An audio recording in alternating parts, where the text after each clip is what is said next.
Welcome to Dubai International Airport, where we're heading to Concourse C for a 13-hour flight on Emirates on their iconic A380 in business class. This was a connecting flight, so we headed straight for the lounge, where I decided to grab a quick shower before getting on this massive 13-hour flight. Given this was a nighttime flight departing at 2:15 AM, the lounge was absolutely packed, so I was really happy to see that there was no queue for the showers. And the showers were super clean, and they just had a towel waiting there ready to go as well. After a lovely and quick shower, I headed to check out the food. There was a decent spread, and the staff that were there were definitely working hard to keep it filled up. These chicken wraps here were absolutely delicious. I had 2 of those, which I definitely shouldn't have done given the amount of food that I'd be eating on board. I only spent around 45 minutes in the lounge, just given that I had a short stopover, and then I headed to board directly from the lounge, which was great. Business class for Emirates is situated on the upper deck. I prefer the smaller rear cabin. I know a lot of people don't, just given the proximity to the lounge, but I chose 24B as my seat today. I would normally go for a true window seat, but there wasn't any left when I upgraded, so this is the best that I could get. When you step on board, there is a pair of slippers and an eye mask, and then you've got a pair of noise-cancelling headphones as well. Cabin crew are always floating around with welcome drinks, so I opted for a glass of champagne. Cabin crew do also offer pajamas prior to takeoff. Then they also offered a nice hot towel as well. The cabin crew on this flight were exceptional from the moment that I stepped on board. I think there must have been some new cabin crew potentially who had just been promoted to business class, because I've flown in this route multiple times and I've never seen any service quite like this. The cabin was also only around 3/4 full, so maybe that allowed them to serve everyone a bit better, but it was truly one of the best Emirates flights that I've had. Prior to takeoff, my cabin crew member came over to introduce himself and just to take my order for some drinks and a light snack after takeoff. And the cabin manager also came over as well, just to welcome me to the flight and say hello, which was really nice. Normally that happens after takeoff, if at all. So this was just super impressive.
After we got airborne, there was around a 30-minute wait before the seatbelt sign was switched off, so I just had to play around with the seat and waited to get into my pajamas. There is always a frantic rush after takeoff where everybody wants to get into their pajamas, so if you do have time when you're still on the ground, definitely nip to the bathroom and put them on then. After you take off, you can remove the tablet from its holder. I always like to put on the tail camera just so you can see what's going on outside the plane without actually having to open your window. So I usually just switch the tablet onto tail cam mode and just leave it then in its holder for the flight, just so I can have a quick peek and see whether it's daylight or nighttime or what's going on outside basically. Once that seatbelt sign was switched off, I headed straight for the bathroom. I was lucky to be the second person there just because I was in that rear cabin, so it's nice and close. The toilets themselves, this one had a window which was really cool, and then it was honestly super clean given it was early on in the flight. Emirates is really good at maintaining the bathrooms anyway. They do offer those face cloths, which I never know what I'm meant to do with them. They should really put a basket in there just so people don't put them in the bin. I feel like they're not meant to go in the bin, so I normally just use the paper towels, but it is a nice touch to offer them. Then they did have a cool bench that you could put down over the toilet just for when you're getting changed. Then I got changed and headed to one of the other bathrooms just to show you the amenities. Here's what the pajamas look like, a little fashion show.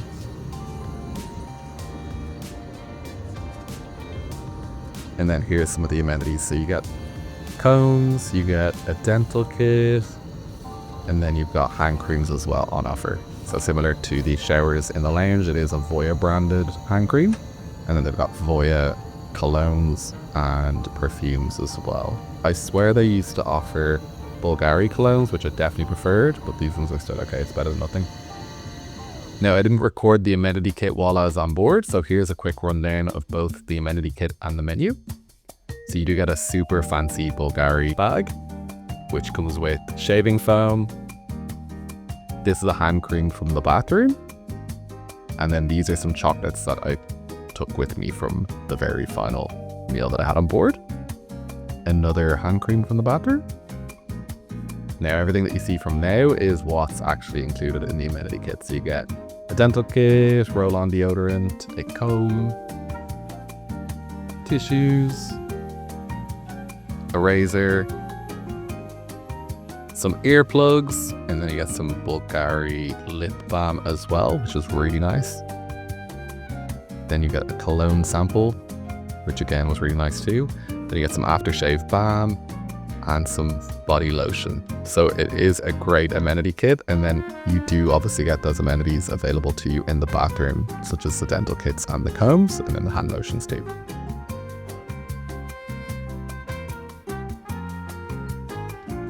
Now, taking a look at the menu, I'll just highlight what I actually had here, but do pause the menu if you do want to have a full look. I love the mint lemonade, so thank you to Nonstop Dan for sharing that with the world. I would have never tried it if I hadn't seen his videos. Then for the light bite, just after takeoff, I had the spicy Szechuan chicken with rice. And then for breakfast, I had the cheese omelette. For lunch, as the final meal before we landed, I had the traditional Arabic mezze. The wine list, I think it was pretty extensive. I'm not really into wine, so I just had the champagne, but here is the full list in case you are that way inclined.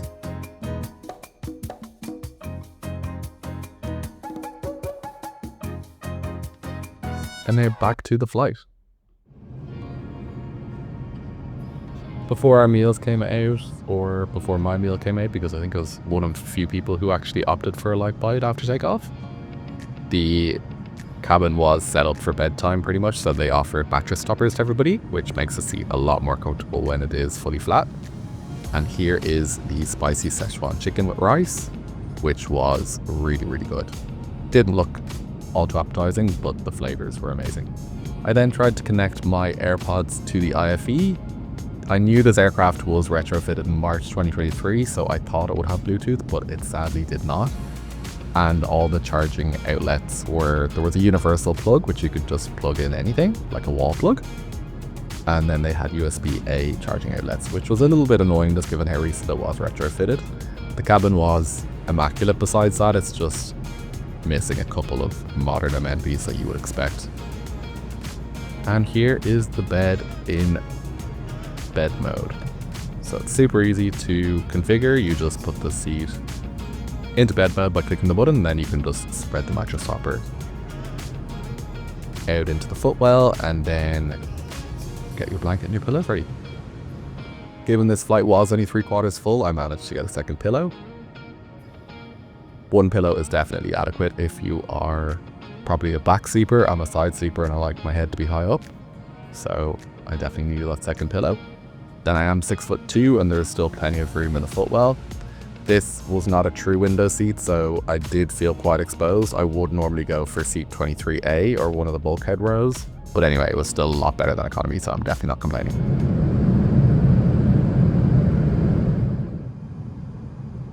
Then after a quick 3-hour nap, it was then time for the cabin to be woken up for breakfast.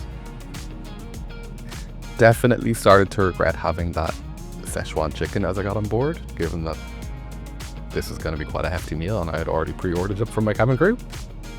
But either way, when in business class, you need to eat all the food and drink all the drinks that you can to get the most of it. So this was the cheese omelette with herbs, and then it came with a super fresh croissant and a fruit bowl as well. After I engulfed that meal, I just headed to the bathroom just to brush my teeth and have a little spritz of cologne, and then went straight back to bed. Then it was back into bed mode for another lie down and just to watch some movies. I wasn't really that tired at this stage after having a nap already, but it was super comfortable in that bed, so I wanted to ensure that I got all the time lying flat that I could.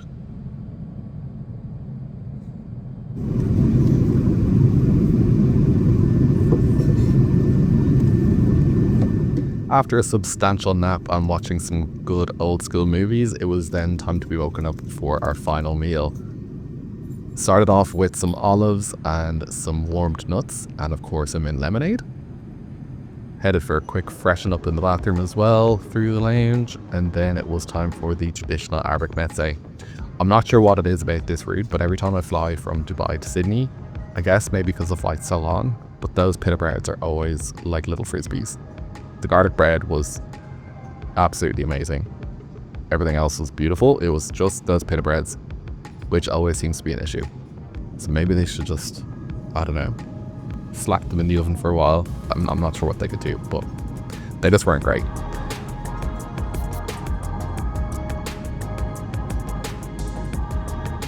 After the meze, I was really full, so I just headed to the lounge to stretch out and then pretty much just wait to land. We were given the usual landing cards as well to fill out. I can't wait for the day where that is done online somehow. And then it was time to get belted up and wait for landing. If you haven't read this ICE magazine, it actually was quite good for recommendations of TV shows, so I'll be reading that in future. But if you've never looked into it, it's not just shopping, there is stuff about TV shows and movies in there, and it's all available on ICE when you're on the plane, so definitely have a quick flick through. The cabin was then dimmed for landing. I do love the mood lighting that Emirates has. The only thing I wish is that they would have a slightly nicer light for that last meal. I find that I'm always just blasted with a bright light and then it's time to kind of go back to sleep before you land. Just maybe a nice medium light would be a bit better. Might just be me, but let me know if you've been on this flight and you've experienced that before. It just feels like you get really stimulated and then all of a sudden it's back to bedtime.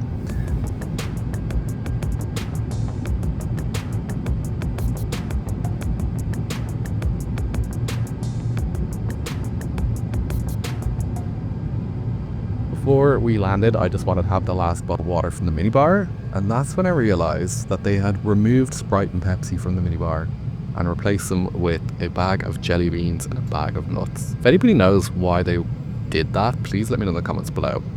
I'm thinking maybe it's because the A350 has a smaller minibar, so they just decided to give every aircraft 2 bottles of water and a bottle of sparkling water instead of some having Sprite and Pepsi as well. But who wants those jelly beans and nuts? Let me know in the comments if you do, or let me know in the comments if you know what the reason was behind that. I do usually drink the Pepsi at least anyway, just I didn't on this flight for whatever reason.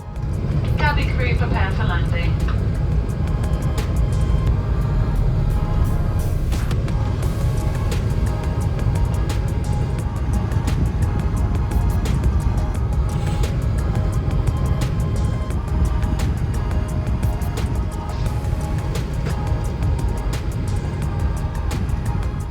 were graced with getting the good approach into Sydney Airport, where you get to see the CBD on the way in. So there you can see the lovely Sydney skyline.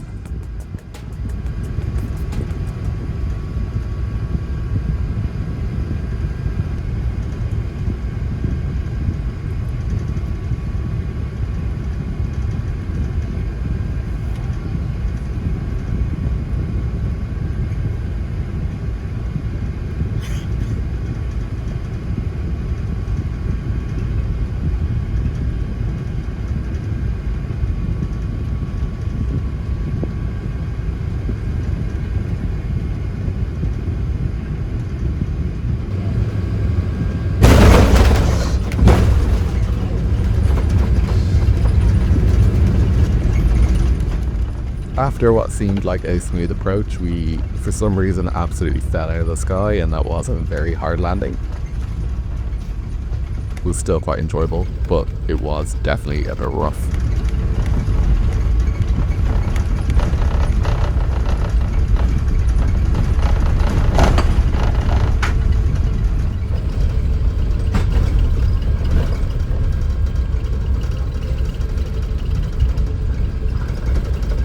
If you're wondering how much this cost me, I did book this as a return trip from Sydney to Rome. So the overall economy fare that I paid was $3,780.